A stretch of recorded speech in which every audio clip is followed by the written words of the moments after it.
Watching TV has changed over time. Streaming has become the new norm. That's why Golden State Media Concepts television podcast dives headfirst to the world of cord cutting. Want to be on the loop of what's hot in Netflix? Or if it's not a preference, what about original shows in Hulu? We've got you covered. Join us as we fill in the blank and talk about movies to stream and what show you should be binging. This is the Golden State Media Concepts television podcast.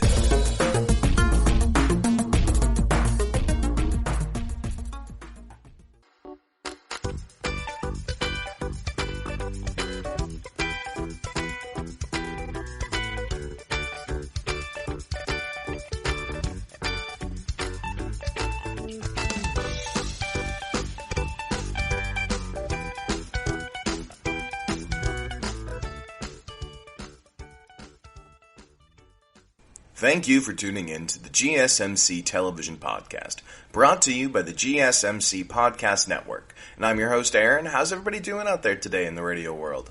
I hope everybody's ready to enjoy our hour. We have quite a bit coming up today. We're going to first start talking about originals. We got Chef's Table Barbecue Edition over on Netflix, and then we're going to go talk about an original over on Disney. We're going to talk about Mandalorian. It's a pretty big show. A lot of people know about it, and Season 2 is set to come out in October 2020. We also got a couple things going on at the end of the episode. We're going to talk about a couple of surprise shows and a tragic passing that happened over this last week. But let's go ahead and jump right into segment one. So we're going to start by talking about Chef's Table Barbecue Edition. So Chef's Table is a show, and they have all these like different editions where they go and they like go eat these like different food, and it's like all this like really pretty things, and they have different chefs, and they teach you like, or you look at their restaurants and things like that. And so there's a new one coming out September 2nd, 2020. So it's Barbecue Edition, and I think that's pretty fun. It looks like it's going to be pretty good. The trailer recently came out, and it looked delicious. We got food from America, from Britain, and then I think it was Mexico, yeah. And so it looked like some really, really good barbecue in the commercial. We're going to get some Lexington, Texas barbecue done by, and I'm going to butcher these names, I apologize, Tootsie Tomanettes? Sure. With Snow's Barbecue. And then, that's Australia, that's not Britain. From Lennox Hasty, it's going to come from Sydney, Australia, so that's going to be some Australian barbecue. Rodney Scott over in Charleston, South Carolina. And then Rosalia Shea Shuck from Mexico. So that's fun. And so I just wanted to throw that out there for those of you that are interested in going to check it out. It's over on Netflix. You can go watch it and enjoy it. I know that the food looked so good. It looked just amazing. And I know I'm going to be excited when it comes out to be able to go over there and watch it. It's just 4 episodes. You can get through it pretty quickly. But if you like food, and especially if you like barbecue, I suggest going and taking a look at it at least. But let's go ahead and jump onto what kind of our main topic is for this first segment for originals. We're going to talk about The Mandalorian. Now, if you don't know what The Mandalorian is, it's a show set in the Star Wars universe. So what that means is that it takes place outside of the movies and all that, but it's still canon. It's still things that happened inside of that universe. So we can look at this as another story taking place inside that world. And so that's real fun. It's set 5 years after the events of Return of the Jedi and 25 years before The Force Awakens. So that means it's after the 6 original, okay, and then the next 3, so the new ones, happen way after it. So everything's already happened. All of the Jedi are gone. Things are upset. It's pretty rough. At least I think that's where it's at.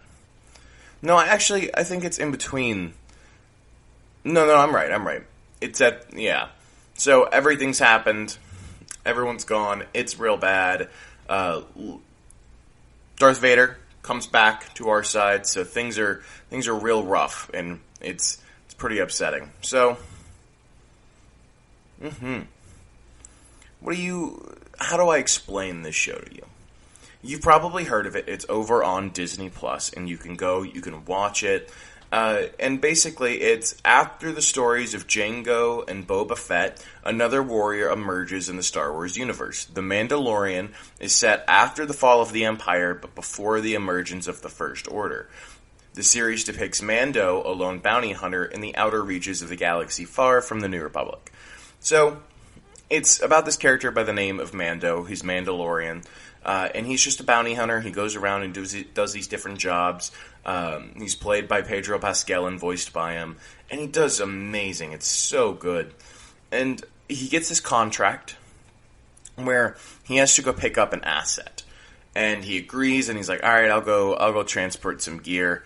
And then when he gets there, it turns out that the thing he's trying to transport to be eliminated and to be brought back to somebody's property is a little baby. It's a little baby child. And so he's like, I don't know if I can do this. And he starts struggling with trying to bring the child back. And it becomes a big problem.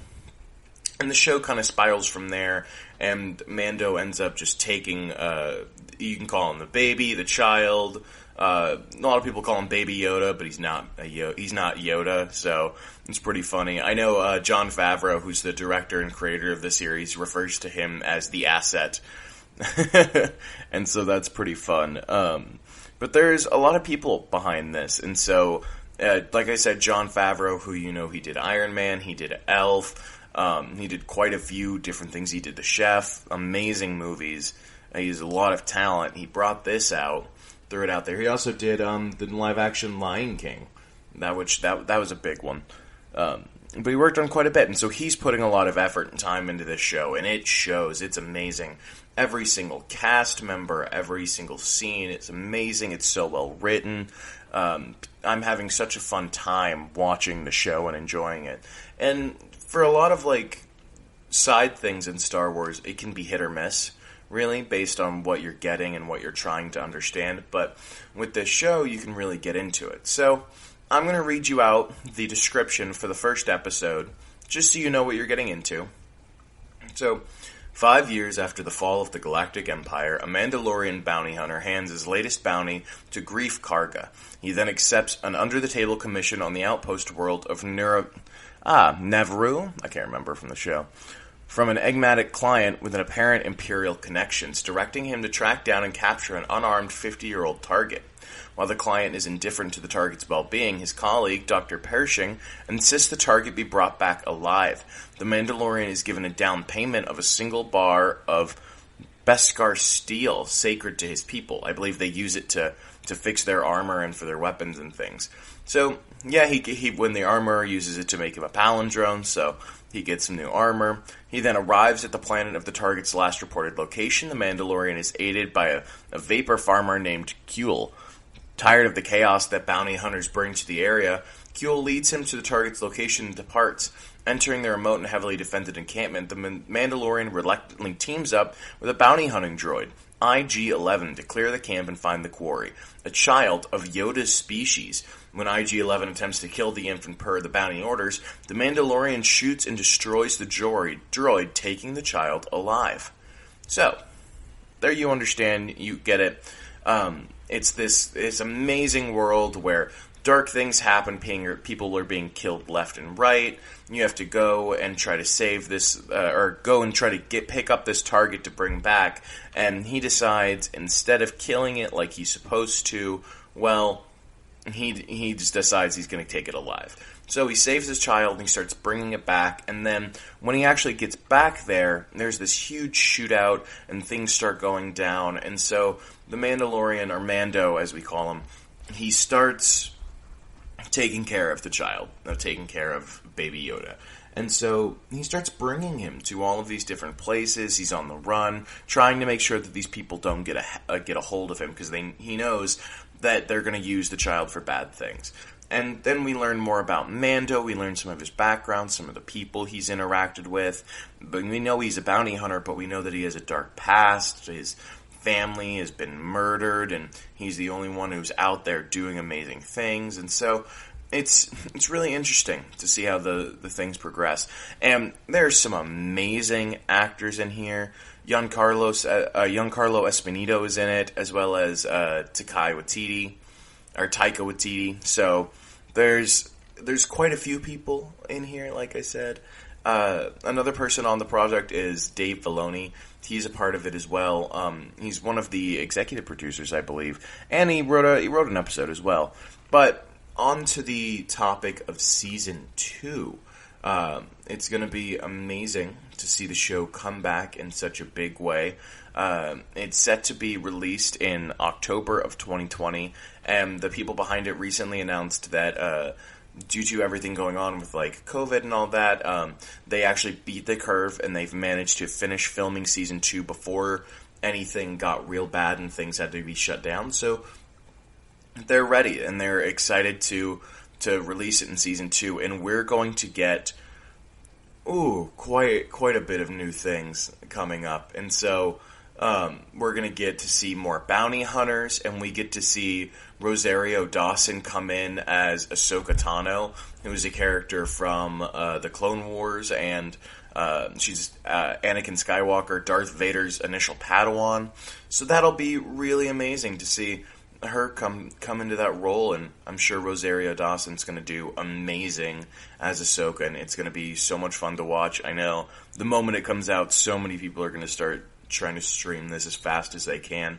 You also have Boba Fett is said to come back, and so he utilizes Mandalorians quite a bit. We know he used some of the previous Mandalorians we've seen on screen, so it'll be interesting to see how they interact and use Boba Fett moving forward. I'm just also excited to see how they take it, how they handle it with everything else going on in the world, because there's a lot of slowdowns and things are getting kind of crazy, and their season ended kind of interestingly. And so it's definitely going to be fun to see how this goes moving forward. I know that Jon Favreau loves this show, and he is obsessed with the filming of it, and he loves that the child is all over popular media, and he loves that people are enjoying it so much. And I know that Baby Yoda, or at least that image, has become popularized everywhere. It's you can't go outside these days without seeing Baby Yoda somewhere. And that's not necessarily a bad thing, because it's an amazing character and it's an amazing show. And I gotta tell you, it's really good. I can tell you all day about the plot and what's happening, but I personally just gotta let you know that this show is fun to watch. My girlfriend first initially got me watching it, and I fell in love with it. There's action, there's comedy, all of it is so well written. Jon Favreau does such an amazing job creating these characters in this world, and of course everyone on the show works so hard. But it's genuinely a product that everyone is proud of. And they should be, because every single episode is amazing. It's fun, it's action-packed, and it's funny. Like, you need to be prepared if you're going to watch this show for how funny some of the moments are. There's also a lot of the images of Baby Yoda go around the internet, and you see maybe quiet videos of him now and again. Nobody talks about how adorable Baby Yoda sounds. You need to go watch the show just so you can understand why everybody loves this little green thing. And I promise you, by episode 2, you'll get it. You'll know. You'll be in love with it too. So everybody needs to go check it out. Highly recommended show, The Mandalorian. And like I always say, if people put a ton of energy and effort into something, I'm going to go at least watch it. I'm going to give it a try. But this show, it's one I've gone back to. And going back to a show, I think, is a pretty good praise for it, especially when there's so many things out there to stream and to be able to see and watch and listen to. So the idea of going back to a show that you genuinely enjoy, I think that's amazing. And if a show can do that for me, I recommend it to people. So go check out The Mandalorian. That's over on Disney+. The Season 2 is coming out in October 2020. And then, remember, our very first original that we talked about, The Chef's Table, Barbecue Edition. That's going to come out September 2nd, so if you get a chance, you go check out those episodes. Go watch that delicious food and hear from these amazing chefs and their restaurants. And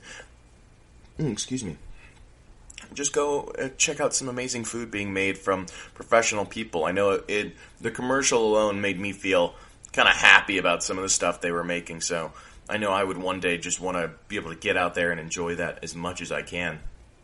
We are getting ready to go into the break, and then we're going to come back hard for our theme. We're going to talk about, in segment 2, shows about heroes. So we're going to talk about Flash, and we're going to talk about the show Smallville. Remember to stick around at the end, where we're going to talk about two kind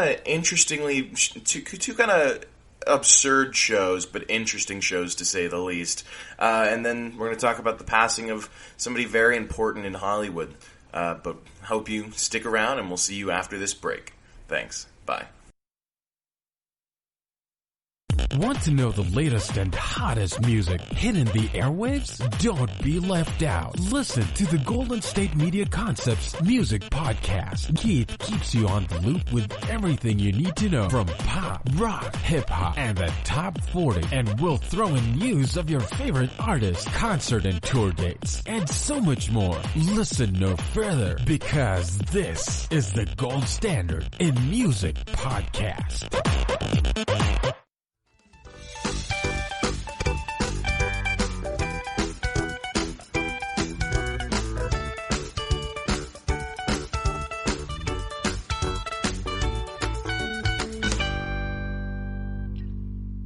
Hey there, everybody. Welcome back from that break. Let's go ahead and jump right into segment 2. We're going to talk about theme shows today. Today's theme is shows about heroes. Let's jump in. I'm going to talk about 2 shows I've never actually seen, so I'm going to be learning this information as we go together. I'm hoping to go take a look at these shows very soon. I've seen a few episodes of one of them and no episodes of the other, and it was a pretty popular show when it first came out, so some people are probably going to be mad at me when I talk about it. But the first one is The Flash. I've never seen a single episode of The Flash. I know, a lot of people like this show. It's one of the best superhero TV shows out right now that people have talked about. And I know that it's getting a little convoluted towards the end, and I wanted to try to maybe talk about it on Bop to a Flop, but I decided we'll go with a superhero theme today and we'll talk about this show.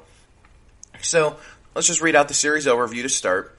The first season follows crime scene investigator Barry Allen, who gains superhuman speed after the explosion of the Star Labs particle accelerator, which he uses to fight crime and hunt other metahumans in Central City as the Flash, a mass superhero.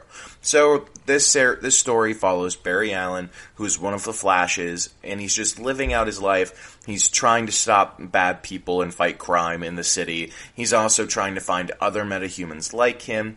And we know that further down the line, he really starts connecting with all these other metahumans because a lot of different people start showing up. And it's amazing some of the crossovers that this show goes into, because I know that there is a lot behind this show.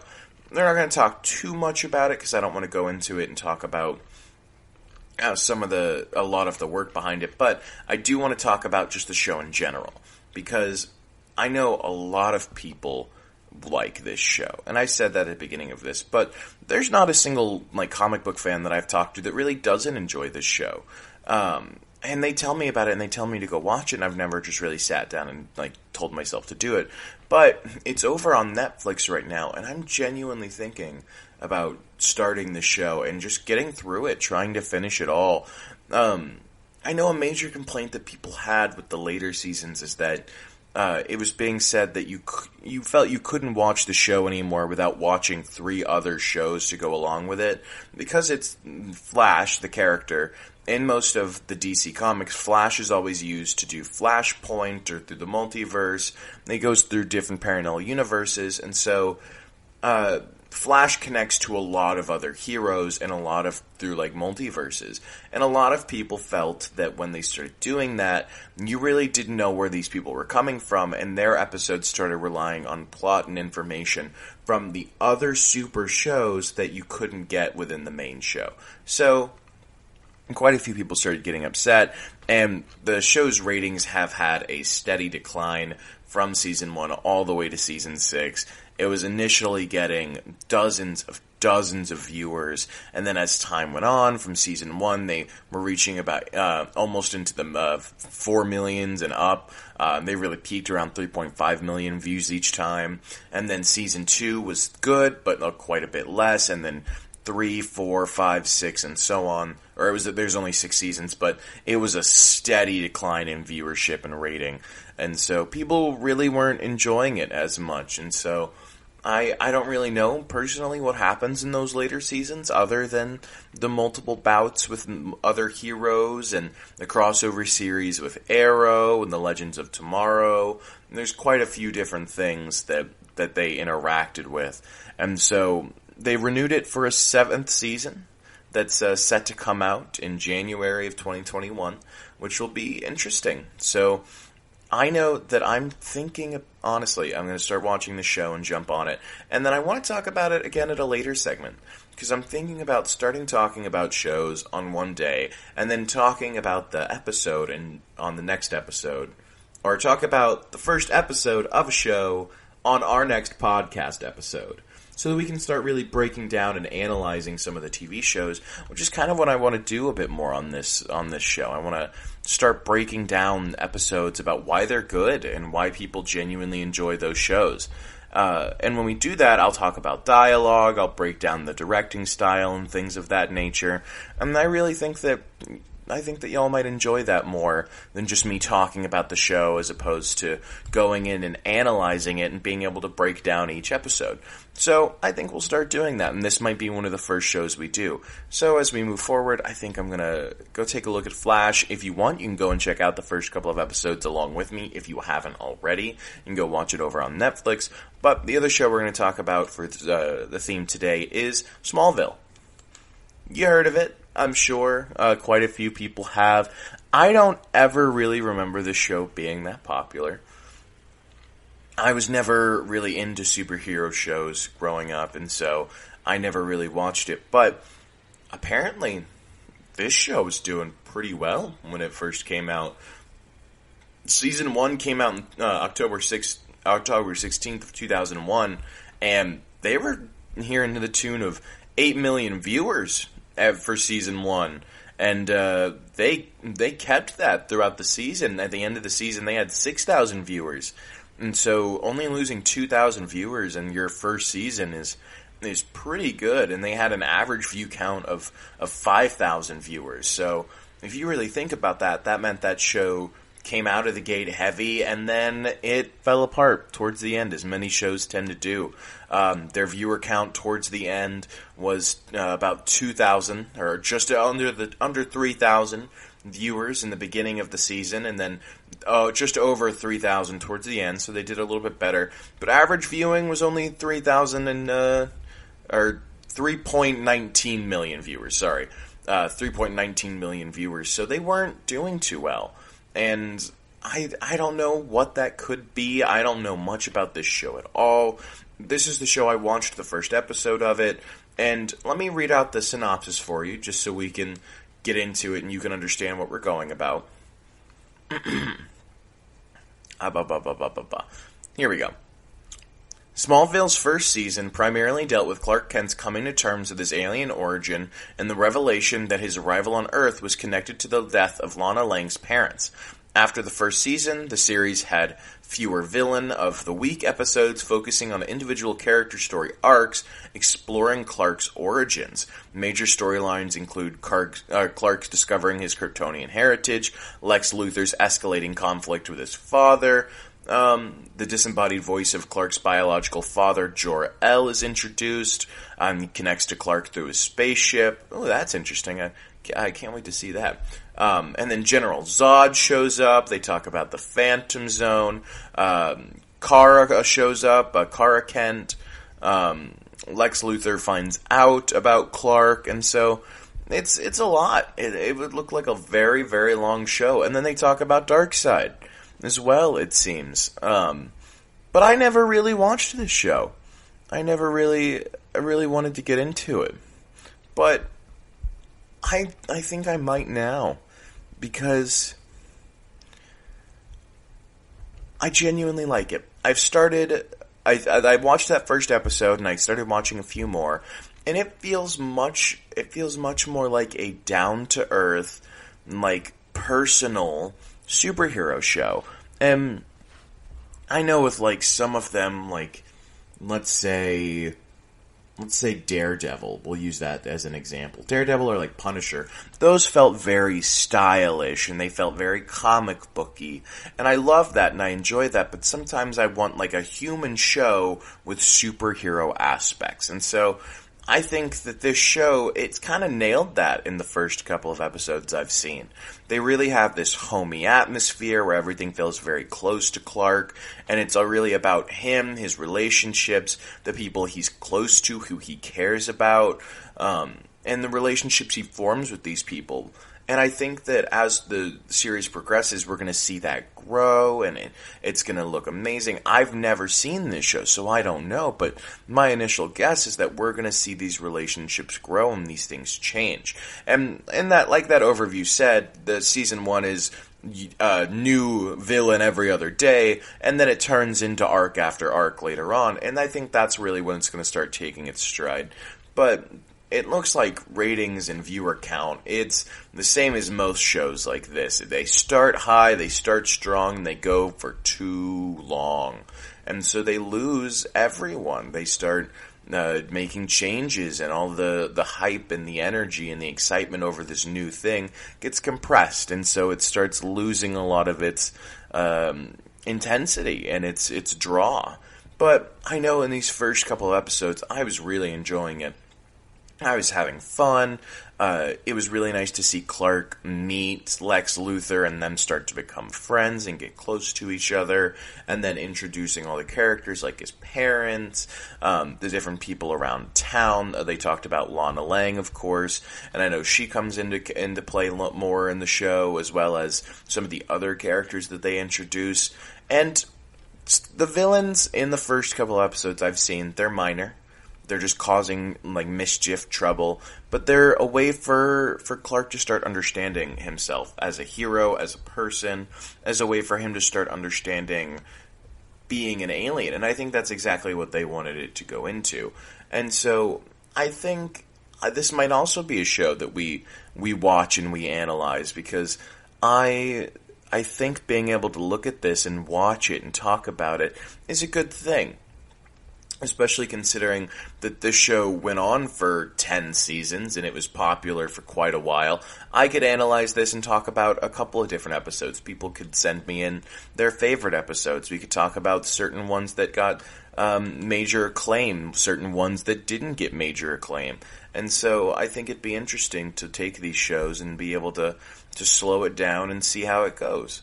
And it looked fun. It really does. I really like the Superman like arc and series and things like that. And I know Flash especially, I'm a huge fan of Flash and many other versions of DC's characters like Young Justice. I love Flash in those in that show, and in Teen Titans Flash is fun, and so, or not the Flash but Kid Flash and things like that.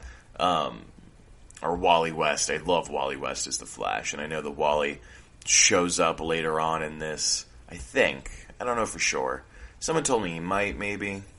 No clue. I don't know, but that's why we're talking about these, so that I can go in blind, start learning about them, and then come up being able to talk about them and really go into what's happening. So that's going to start closing out segment 2. Remember, everybody go check out The Flash. You can watch it over on Netflix, and go recheck out Smallville if you haven't already. It's over on Hulu, and you can watch, I think, all 10 seasons. I know you can at least watch the first one. So go take a look. Go check it out. Let me know what you think. And maybe we'll talk about them again soon. Maybe next week we'll break them down and talk about the episodes and really analyze what's going on and why people like or didn't like this show. Now, we are getting ready to go into the break, but I ask that you do stick around afterwards. I'm going to talk about today's segment of shows I've watched this week. And I've got 2 shows you probably didn't realize were going to come up. I've got Glee, and I've got Big Time Rush. Now, I promise you, those are weird, but also stick around for the end of the episode where I'm going to talk about 2 even weirder shows and a passing in Hollywood that broke our hearts this week. So stick around, and I'll see you after the break. Bye. Tired of searching the vast jungle of podcasts? Now listen close and hear this out. There's a podcast network that covers just about everything that you've been searching. Hey! The Golden State Media Concepts Podcast Network is here. Nothing less than a podcast bliss with endless hours of podcast coverage. From news, sports, music, fashion, cooking, entertainment, fantasy, football, and so much more. So stop lurking around and go straight out to the Golden State Media Concepts Podcast Network. Guaranteed to fill that podcast itch. Whatever it may be. Visit us at www.gsmcpodcast.com. Follow us on Facebook and Twitter, and download us on iTunes, SoundCloud, and Google Play.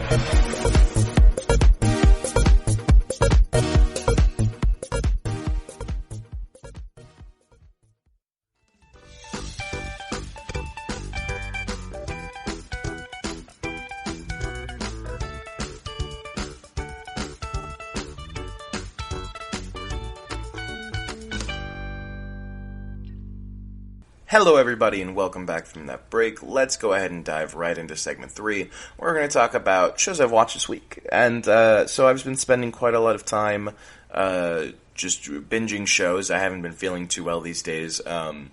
But I've been just kind of going through shows that I like that make me feel happy and good.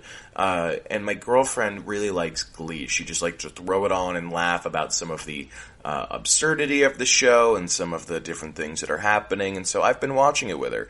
And I've got to be honest, I don't think I'm a fan of the show. It's fun. It's got its moments for sure, and I really like the music. But I don't like their choice in main characters. Some of the writing is extremely bad.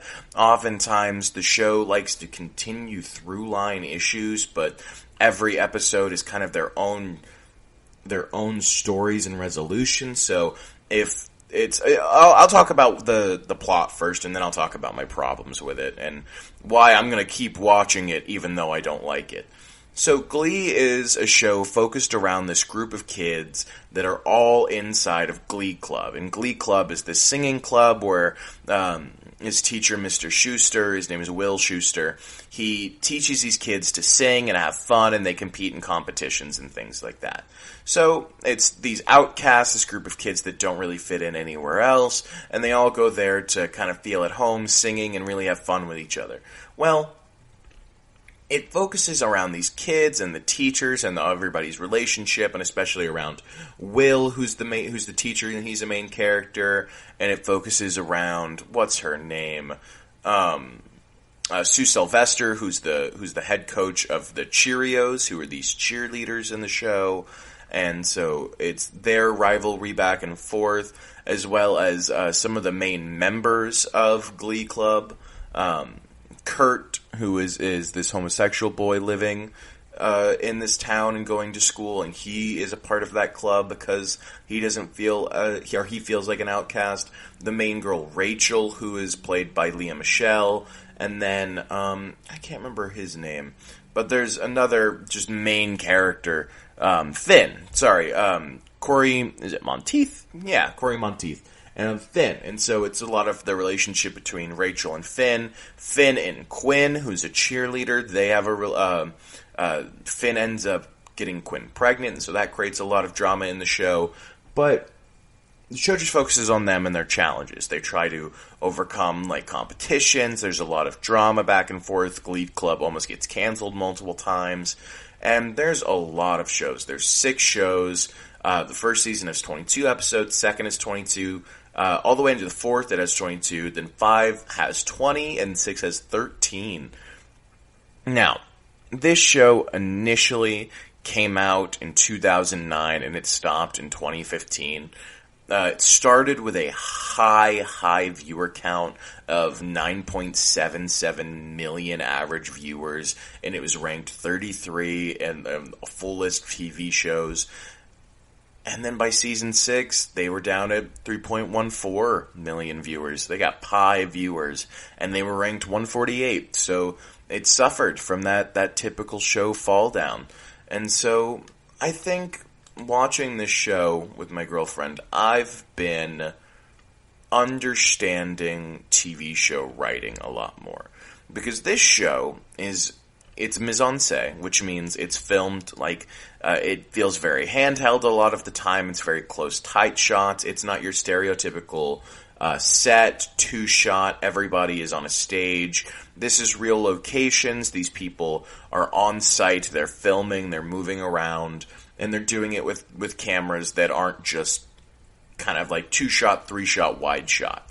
And so it really gives it a more authentic feel. But I feel like the show is really, really missing something. And it was created in part by Ryan Murphy, who also created American Horror Story and Scream Queens. And so a lot of people know American Horror Story, but I think Ryan Murphy does horror and drama a lot better, because American Horror Story is amazing, but Glee really isn't. Like, it's fun and it has energy and the music is great, but the writing really falls apart. A lot of the times the show gets lost in on itself, because one minute the Glee Club will perform in front of the entire school and everybody will be cheering and really excited and happy and they love the Glee Club, and then the next episode everyone in the school hates them. Nobody liked them to begin with. They've never been liked, they've never been cheered, they've never had a good show ever. So it's hard to really do or really like the show for continuity's sake, and especially when they have reoccurring problems and issues like Will, who's the teacher. His marriage comes into question multiple times, and his wife becomes pregnant, or at least she thinks she does, and she really isn't pregnant. And so she ends up lying to him about being pregnant, and that's a through line, but their relationship kind of changes every other episode. They go from loving each other to being angry, from loving each other to being from hating each other, and the kids in the Glee Club will either go from being as close as can be and happy to hating each other again. And so it's these wild mood swings with no real justification, no real understanding, and then it's hard to really believe that everybody in the school would be willing to be happy and cheer them on in one moment and then angry and mad at them the next. So it's not very good at writing. I know it kind of has a wish-washy tone. A lot of the times I'm like, wow, this is really funny. And the only character I really like is Sue Sylvester, played by Jane Lynch, because Jane Lynch is amazing in everything that she does. And that's really the only character that's on screen that I'm laughing with consistently. But other than that, the characters feel too muddled. It's trying to be a teen drama and a comedy drama and a romantic comedy all at the same time, all while having music. And so it falls in on itself quite a bit, and I genuinely think that if it had picked a tone perhaps more, or kind of solidified a tone, maybe it selected one specifically to focus on, the show could have had a lot more going for it. If it went full comedy and tried to do the full mockumentary style, like I really think it could have done, I think the show would have been a lot funnier. But instead it kind of went to the drama, and it started hitting the heavy areas more, and it still tried to be what it was before when it wasn't. So it loses itself later on for sure. But you can go check it out. I know we're watching it on, I think we're watching it on Netflix or Hulu. I'll let you know. You can go watch it on Netflix. That's where we're watching it at. So, but this next one I'm going to talk about is on Hulu. We're going to talk about Big Time Rush. Big Time Rush is a Nickelodeon show that originally came out in 2009, and then it went until 2013. There was quite a few things of it. There was 4 seasons, and I think there was a movie. There was a movie in the middle. And so I really like the show. I didn't think I would. Nickelodeon has some pretty fun shows. It's created by Scott Fellows. I'm not exactly sure what else he's done. Or he did Ned's Declassified School Survival Guide. I'm so sorry. I forgot. This is the reason I wanted to talk about this show. Ned's Declassified is one of my favorite shows ever created on Nickelodeon from 2004 to 2007, and he's the creator of that show, as well as Johnny Test and a couple others. But Big Time Rush, it focuses around these 4 boys from Minnesota, Kendall Knight, who's the leader of the group, James Diamond, who's the handsome one, Carlos Garcia, who's this crazy, wild card, fun-loving guy, and Logan Mitchell, who's kind of the smart one. Kendall has a little sister named Katie, and then their mom. They all are living in Minnesota. They're all staying in Minnesota. They're best friends. They're all part of the hockey team. but James wants nothing more than to be a professional singer. And so Gustavo Rock, who's this high-level record executive, comes to Minnesota looking for talent, and he holds open auditions for anybody to come and impress him. And so James gets really nervous, he's scared, he doesn't want to do the audition, he doesn't believe in himself, and Kendall and his friends talk him into going to the audition as long as they go with him. So they all go, and they have a bad audition. The three of them do terribly, nobody really likes them, but there's something about Kendall that sticks out to Gustavo, and when James goes up, he panics, he messes up, he fails, and Gustavo starts yelling at him. All the boys know that James is an amazing singer, he just needs to get over his nervousness and actually go for it and sing for Gustavo, but Gustavo never even gives him the chance, and so he starts screaming and yelling, and Kendall, who's the leader of the group, gets so upset and angry that Gustavo's yelling that he starts dancing and calling him names while standing on a table and kicking his papers around. They get thrown out, all their chances of going to Hollywood and being a big famous band go out the window, and the boys are crushed, but they all decide to start kind of accepting their terms when, lo and behold, Gustavo shows up at Kendall's house, asks him specifically to come and do it, and he tells him no. Kendall says he's not doing it. He refuses, and James gets upset, and he's mad at Kendall for throwing away this chance, and everybody's angry, but the four boys all decide that if they're going to do it, they have to do it together. So they get Gustavo to take all four of them to LA to record demos, to be this big band, big time rush. And the first episode is fun. I loved this show growing up, and I really didn't really think about it back then, but it's well written, it's funny, and sometimes the jokes are way better than the show. Because there's a certain quality that Nickelodeon has for their shows, and it's always like fun sound effects, like quick motions, running, like really hyper, and sometimes it's just kind of like lowbrow comedy. Some of these jokes, funny. I've never laughed at one of these TV shows harder than I have this one, to be honest. I just genuinely enjoyed kicking back and watching this show. I've put it on multiple times this week. I've watched dozens of episodes. I'm already into season 2. There's 4 seasons with a movie in the middle, and I genuinely just really enjoy watching this show. And it just follows them going through their lives of now trying to become a band in LA, trying to make it, because they have to record demos, and then when that's finished, they have to go record an album, and then after the album, they have to go on tour, and multiple times the band gets stopped. They actually end up going back to Minnesota at one point, and it's just them living life in LA, trying to be happy, trying to become rich and famous pop stars. And it's just fun. The four boys are amazing characters. Kendall is just an unproblematic, amazing guy who's nice. He's like, I'm going to go be myself when I talk to girls. I stick up for my friends. And his sister is amazingly smart. And she becomes even more intelligent as the show goes on, and there's always these fun, wacky characters because they're staying at a hotel called the Palmwoods, which is like this major hotel for Hollywood elites that are all like auditioning and staying there, and it's just a lot of fun. And because Gustavo's rich, there's a lot of room for kind of not realistic standards, like they get a swirly slide in their apartment, they get to completely redo their apartment and like break the ceiling and think there's no consequences because they just have money for it, and they get to do all these wild adventures that normally wouldn't take place because he's rich. And so it's a really fun show, and I think that they could really take this and talk about it, or talk about this subject for 4 seasons and still make it interesting and fun. Well, that's a challenge all on its own, and I think this show does it well. So go check out Big Time Rush over on Hulu, and go check out Glee on Netflix if you'd like. Like I said, I'm not too into Glee. It's just okay. It's just fun to watch. I like the music. But Big Time Rush, amazing. Recommended. Go watch it now if you want. But that's all we have for segment 3. We're about to go into the break, and I ask that you stick around. We're going to talk about a Fast and the Furious TV show called Spy Racers. We're going to talk about a streaming service called Quibi, and a show that I recently watched on there that it's pretty amazing. It's the Princess Bride Homemade Edition, and we're going to talk about the passing of Chadwick Boseman.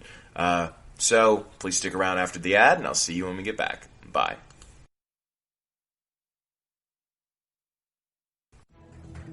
Want to find out what movies to go see? Then check out the GSMC Movie Podcast. It's your ticket to the latest movies, whether it's a new blockbuster event, romantic, comedy, or action flick. This show has got it all covered. They talk some what to go see now. Don't bother. What's hot on Netflix and everything in between. That's GSMCpodcast.com/movie-podcast. When it's all about the movies, it has to be this new show. Don't forget to like them on Facebook and follow them on Twitter. Visit GSMCpodcast.com for more info.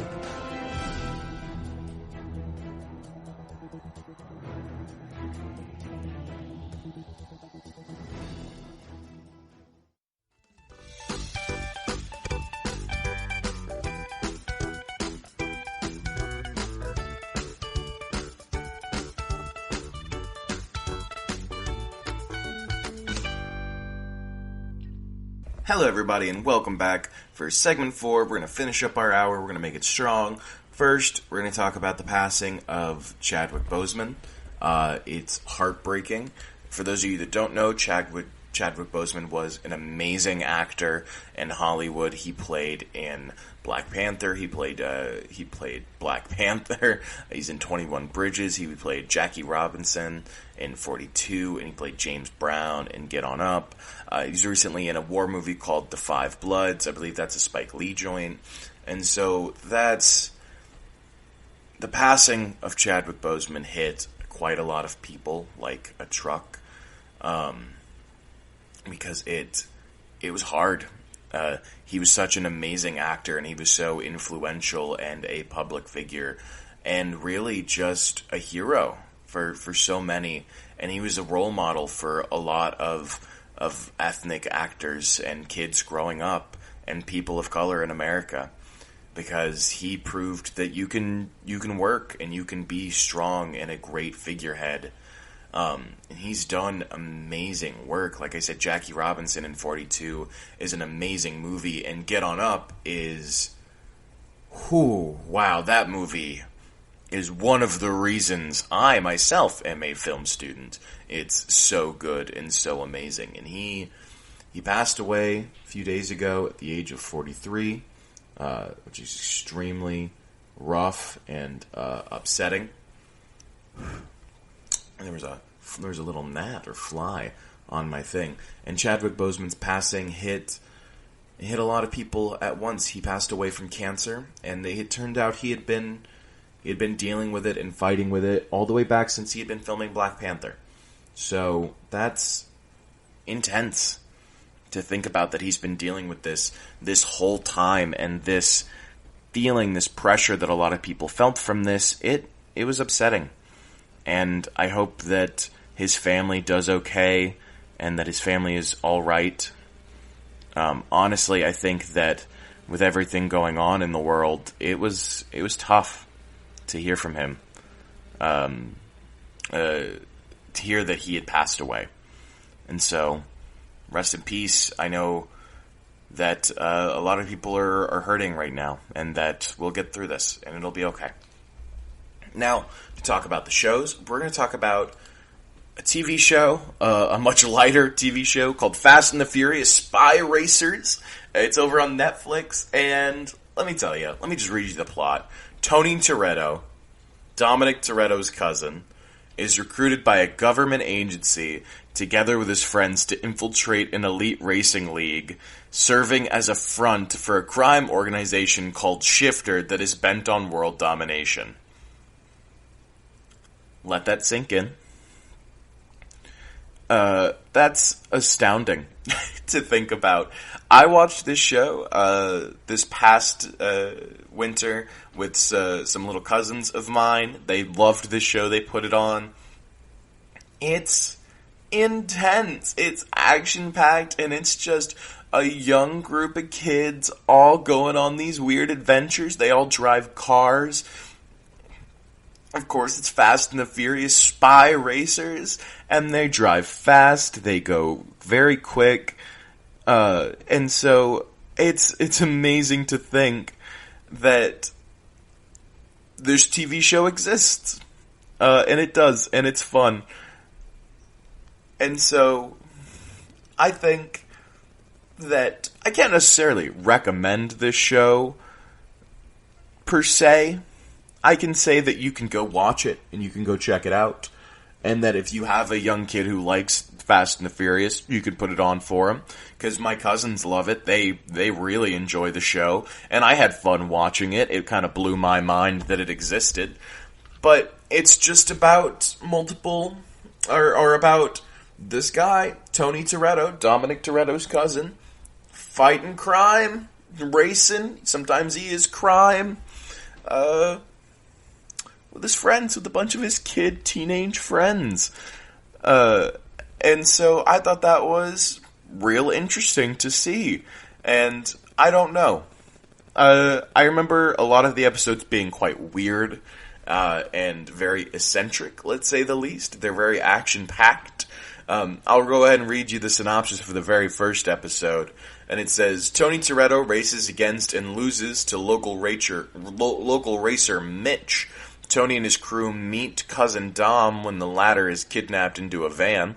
They evade the motorcycle pursuers and find the van where it is revealed that Dom is recommending Tony and the gang to Miss Nowhere as a team of secret agents that are planning to infiltrate an organization called Shifter that is using street racing as a front for its criminal operations. In order to join Shifter, Tony must win a secret race hosted by renowned racer Layla Gray. Tony and the gang hijack the database and borrow Mitch's car to get into the race.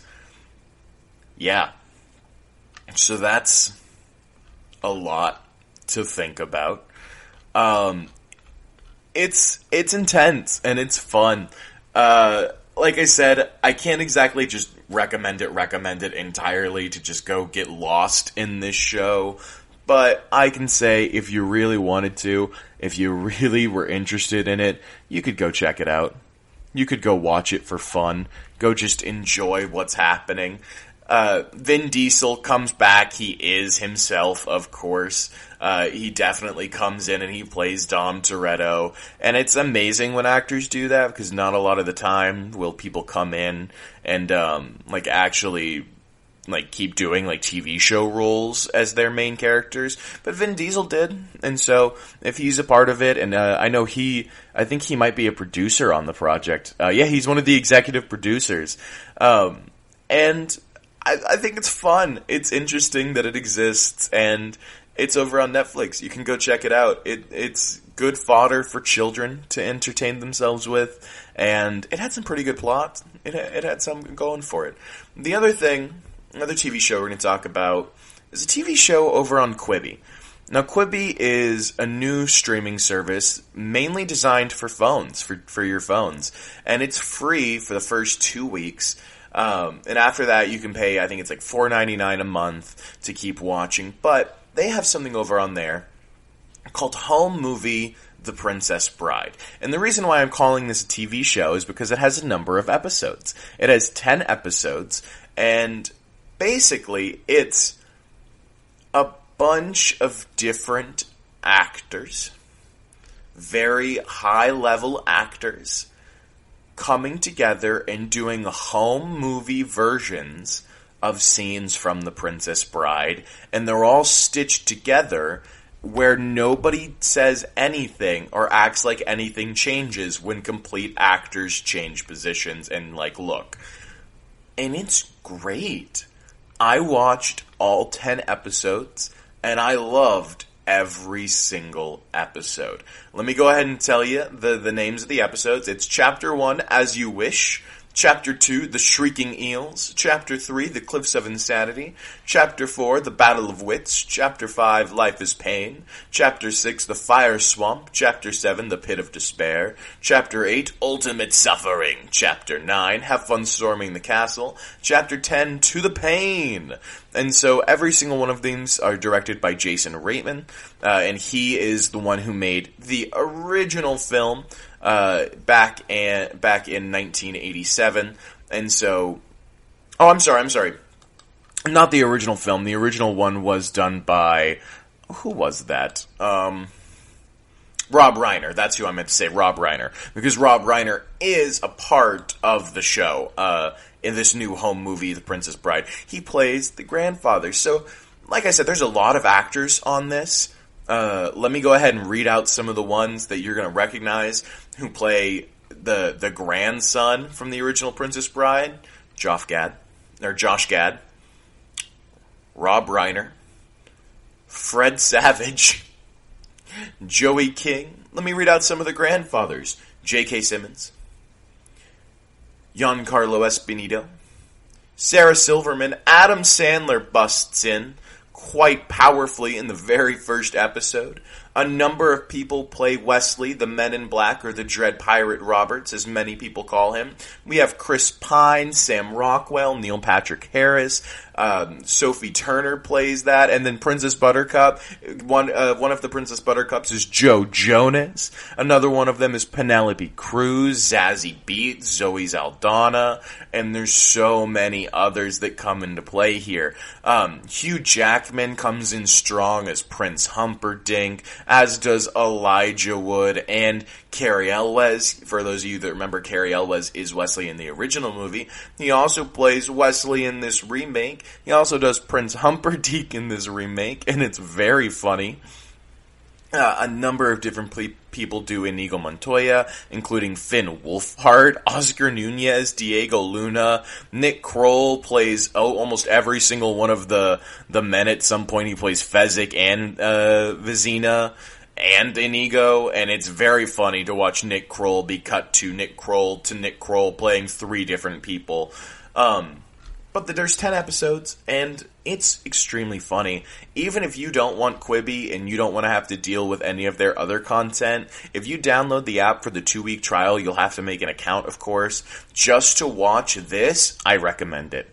It's one of the funniest things I've seen in a long time. Every single one of the actors on this project gives it their all. They really just have fun with it, and it makes you happy. It makes you laugh. It makes you sad at times because you remember some of the people that have passed, and I just have to recommend that you go and check this little bit out.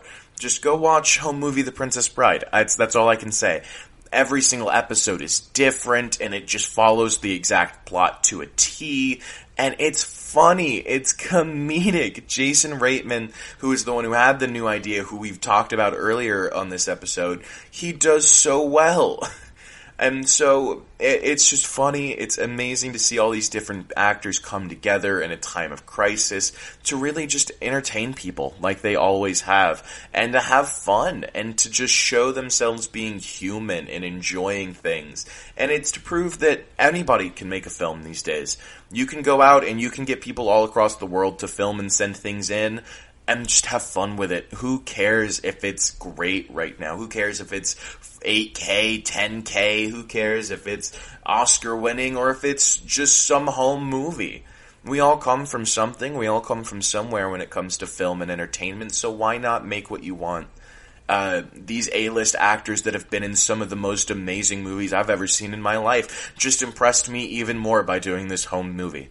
I have so much respect for every single person who's a part of this project because they gave it their all, and they're willing to go out there and work 12-hour, 14-hour days on set and then come home and make this and work with their audience members and just want to create and have fun with the people around them. And that's all I can recommend that people do in these trying times. We are coming to the end of our episode. I do hope everybody enjoyed and had fun this hour. Remember, we talked about Chef's Table Barbecue coming out on September 2nd. We also talked about Mandalorian. Get ready for Season 2. We talked about Flash, Smallville. We also talked about Glee and Big Time Rush. Those were some shows, to say the least. We also brought up the Fast and the Furious Spy Racers, and I talked about Quibi, an interesting streaming service with the home movie Princess Bride that everybody needs to go watch. Now, that does does bring us to a close. I hope everybody enjoyed, and thank you for listening to the GSMC Television Podcast, brought to you by the GSMC Podcast Network. I'd like to ask that you all please remember to go subscribe to the show. Write a nice review. It really helps us out. Also, if you can please follow us on Facebook, Twitter, and Instagram. Thank you all, and have a great night. You've been listening to the Golden State Media Concepts Television Podcast, part of the Golden State Media Concepts Podcast Network. You can find this show and others like it at www.gsmcpodcast.com. Download our podcast on iTunes, Stitcher, SoundCloud, and Google Play. Just type in GSMC to find all the shows from the Golden State Media Concepts Podcast Network, from movies to music, from sports to entertainment, and even weird news. You can also follow us on Twitter and on Facebook. Thank you, and we hope you have enjoyed today's program.